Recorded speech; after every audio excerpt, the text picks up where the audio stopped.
historical relationships with the land where we live, work, play, and learn continue to this day. Please stand for O Canada and the school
Thank you. And now over to Miss Ellman.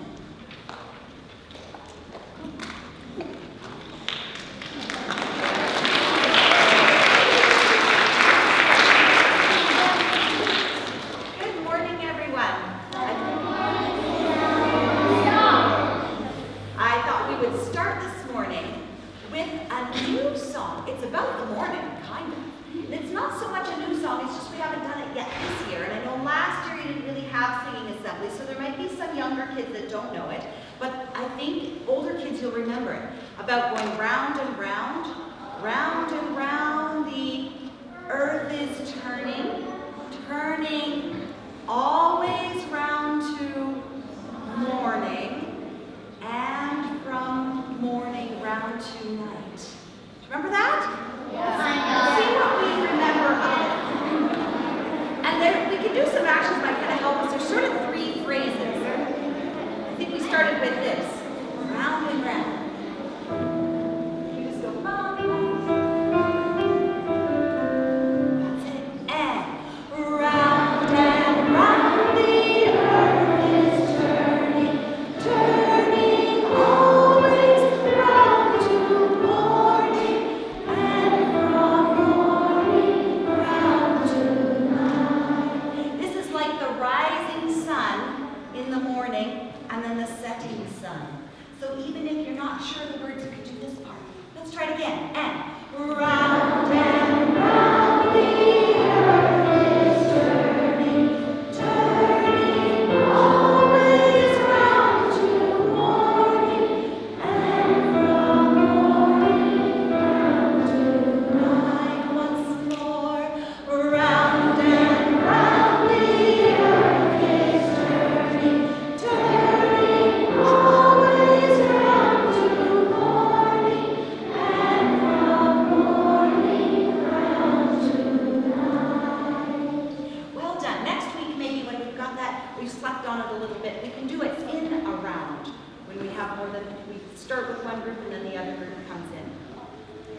folk song called Donkey Riding that I think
could allow the workers to move the lumber or the trees from the land onto ships so that then it could be shipped away.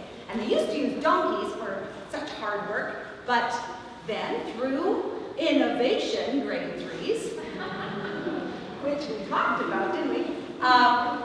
They created a machine that could do this work that donkeys once had to do.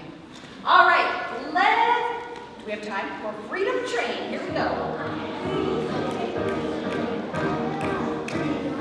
This is old Freedom Train. We'll start it.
Friday's assembly, even though maybe the sound wasn't that great, the intent was to try and show you that we need to get back to really good ways of wearing our uniform. So please come in your #1 dress on Mondays with your ties done up tight.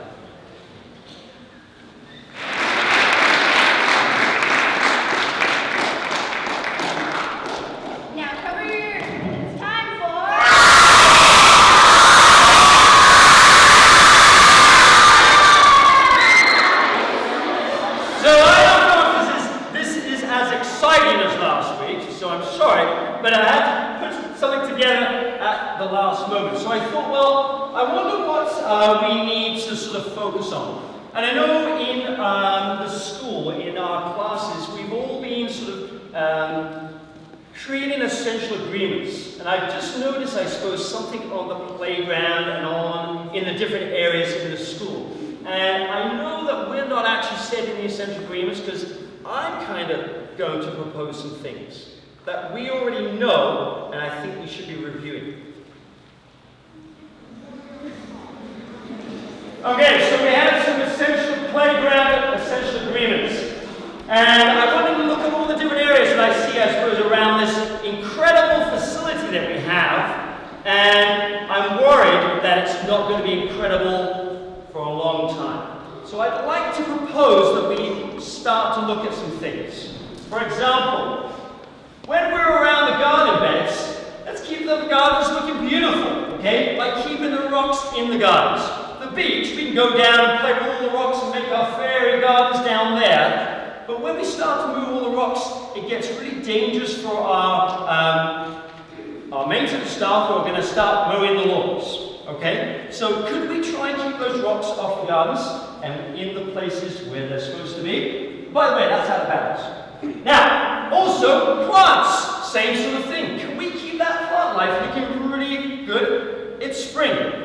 It will be springing up pretty soon if it's not already doing that. So let's make sure we don't take off branches, flowers, etc. Okay? Balls. If balls go into the garden, we don't go trampling all down into the garden and squash all the flowers and the plants because we've got some beautiful, help me out, anybody who can help me out. I know there's lavender, that's right, and I know there's some rosemary, and I know there's some, yes, exactly, thank you for helping me out. So please make sure that you ask somebody before you go into that area. Balls, again, are kicked against this wall. Not up here, not over there, not against this wall, not anywhere else but against this brick wall. Because we don't want roofing tiles to start falling off. We don't want dents in the metal up here. We definitely don't want broken windows coming this way. Okay? So, only against the brick wall, please. Okay? Also, not against this white window. So, anything that's brick, go for it. Okay?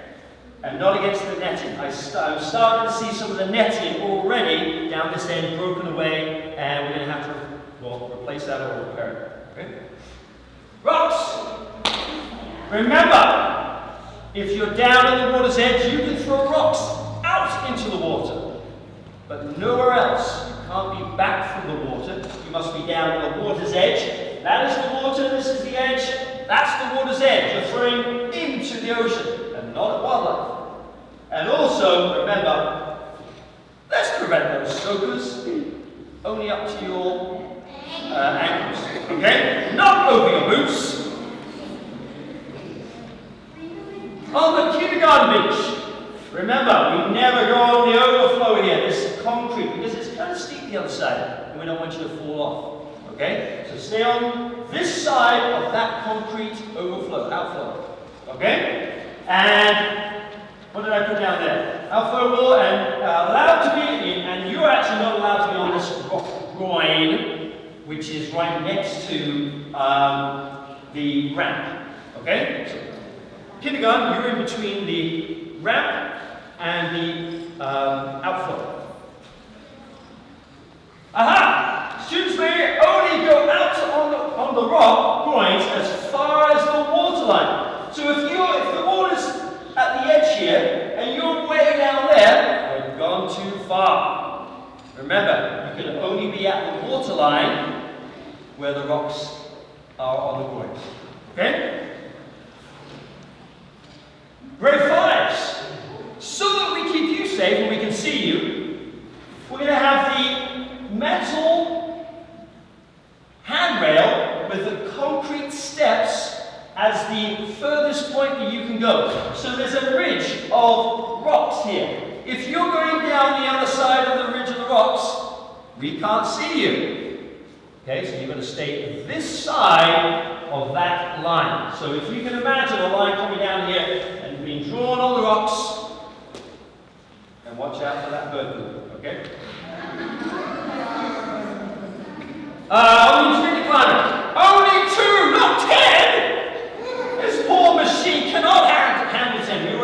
repair it once. Okay? So only 2 at a time. And then 1 person allowed on the zip line. No pushing of the person because we don't want to propel the person. And what will happen, they'll go like this and fall backwards. Okay? So only 1 person and no pushing the person while they're on the zip line. Oh, I saw this yesterday when I was on duty. We had crash of heads because we had 2 people coming down the slide on one side at the same time. And that's why they got hurt. Okay? So please make sure you only go down feet first, 1 at a time, and have a good time. And a couple more. Look, admire the wildlife and nature, but don't touch. Don't pick up crabs. Let's leave the wildlife to their habitat. If you're going to turn up a rock, put the rock back carefully where it is so the crab has its home. Okay? It's like somebody coming in and taking your house and opening up the house and looking inside. Okay? Would you like that? No! Hey! Oh, my goodness gracious me! You guys have done such a good job in helping them. I was going to say the law, but we don't have any law. Okay? That mud, anyways, the sand is actually good for the ground. But you know what's happening? We're not going to have any sand left in the sandbox if the sand comes out of the sandbox. So let's do the sand in the sandbox. So you can have a sandbox. I don't know, it seems pretty simple to me. And the last one. No running around anywhere on the school grounds, especially the turf, without footwear on. Okay? Because we don't want any injuries. And do you know what? A long time ago, actually a teacher, not at the school, at the senior campus, actually was running around and he broke his toe because he had his shoes off. What a silly fellow! Okay? So, you need to make sure your shoes are on. And we do not take food onto the turf. We can have a water bottle with water in it and that's it. Okay? And that's our presentation for today.